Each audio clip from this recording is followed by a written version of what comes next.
Hi everybody, and welcome back to EGR 150.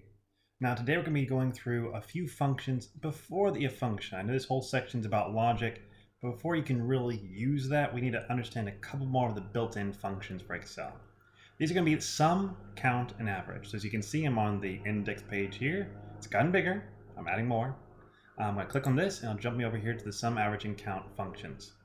Now, honestly, the names are self-explanatory.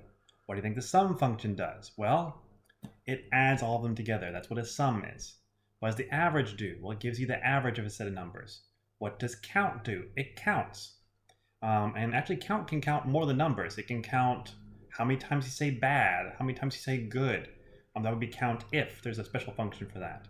It can count just the number of values. Doesn't matter if it's numbers, doesn't matter if it's words, it'll just count whatever's there.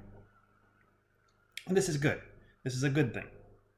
Okay, now if you look right here, the first example is I've already typed in the functions. Like this is the average of these numbers, the sum of these numbers, the count of these numbers.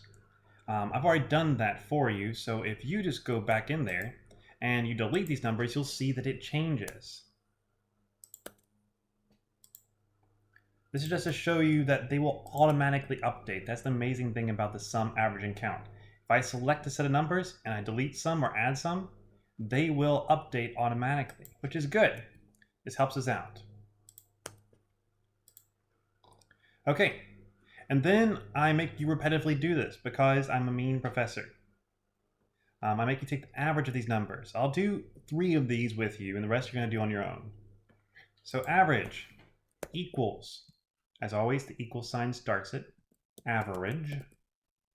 Spell it out. If you don't know how to spell it, just try your best and you'll probably see it pop up right here. I see the second option right here, average. And notice there's average A, average if, average ifs.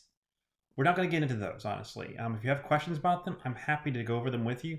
But for now, we're going to focus on average. Double click it. It brings it in there. I need to give it a selection. I can type in all these numbers manually, but we don't like to do that. We don't hard code numbers.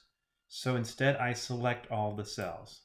And I can do that by clicking and dragging, or by clicking and using Shift over, or by clicking and hitting Control Shift over and then down. Lots of ways to do it. And I'm done. Woo, this is good. Who'd have guessed? It's like I built this. Okay, go down here, equals sum. I just try to press it out there. If you start spelling it S-O-M-E, you're gonna have a bad time. S-U-M for this kind of sum.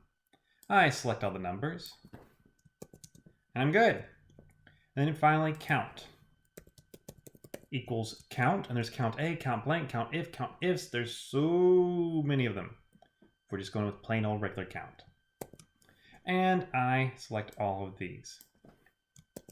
And we're good. Okay, so try them all out just to get the practice in typing in there more than anything else. Now, an important detail here is what is the average? If you watch the news, they will throw all kinds of things at you what the average is. There's 3 terms that they typically throw out there: the mean, the median, and the mode. Mode is the most common number.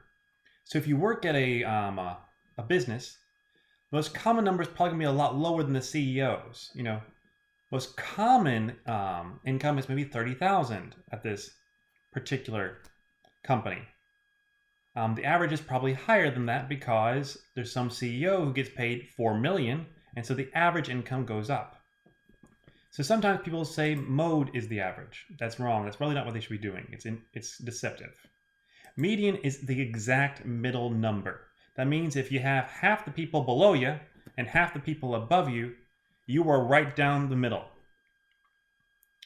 Once again, if you have everybody above you has 18 million times more money than you, then the fact that you're in the middle really doesn't represent anything. And finally, there's the mean. That is the average number. That takes into account, well, there's Joe Schmo who makes 400 million, but there's only one of him. And so if we average it out, there's 100 million of us and we all make 30,000, while the average income is closer to 30,000. In Excel, what this looks like is it's the sum divided by the count. The sum of the numbers divided by how many numbers there is. This is actually the definition of an average. So if anybody tries to do an average for you, check this. You can check them by doing this. Okay, so I've already done the sum divided by the count right here, and if we do everything right, hopefully the average of the numbers will come out to be the same. So I pick these numbers right here, type equals average, I select all the numbers for Magali Simon, and I get 73. Fantastic. Also note, these names are completely made up. I went to makeupaperson.com or something like that. So if it happens to match your name, by coincidence. Only by coincidence. Okay, if I want to, I can then drag this down. Woo, good.